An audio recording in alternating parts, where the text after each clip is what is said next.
एक बार की बात है।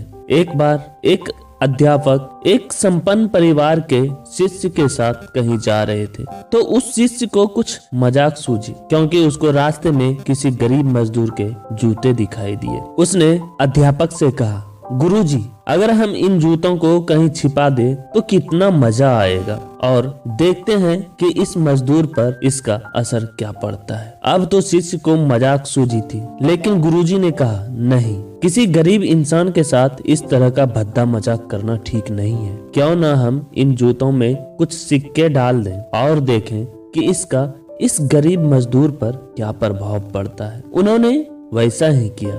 जैसे ही मजदूर अपना काम करके लौटा और उसने एक पाँव अपने जूते में डाला तो उसको कुछ कठोर सा महसूस हुआ। उसने अंदर हाथ डाला तो उसको कुछ सिक्के दिखाई दिए। वह थोड़ा आश्चर्य में पड़ गया। उसने आसपास इधर उधर देखा, लेकिन उसे कोई भी दिखाई नहीं दिया। वापस उसने दूसरा पैर अपने जूते में डाला और वापस उसको उसमें भी कुछ सिक्के महसूस हुए। अब दोनों जूतों के सिक्के को उसने अपने हाथों में रखा और प्रभु की तरफ इशारा किया, हे प्रभु, पता नहीं किस भले आदमी ने यह सिक्के मेरे जूते में छिपाए हैं, लेकिन जिसने भी छुपाए हैं उसको मेरी दुआ है। अब मैं इन पैसों से अपने बच्चे और पत्नी के लिए कुछ खाना और दवाइयाँ ले सकूंगा। और इतना बोलकर वह चला गया। इस बात को शिष्य और अध्यापक दोनों सुन रहे थे। अब अध्यापक ने शिष्य से पूछा कि अब तुम मुझे बताओ कि तुम्हें कैसा महसूस हुआ, तुम्हारी पहले वाली मजाक या मेरा यह तरीका।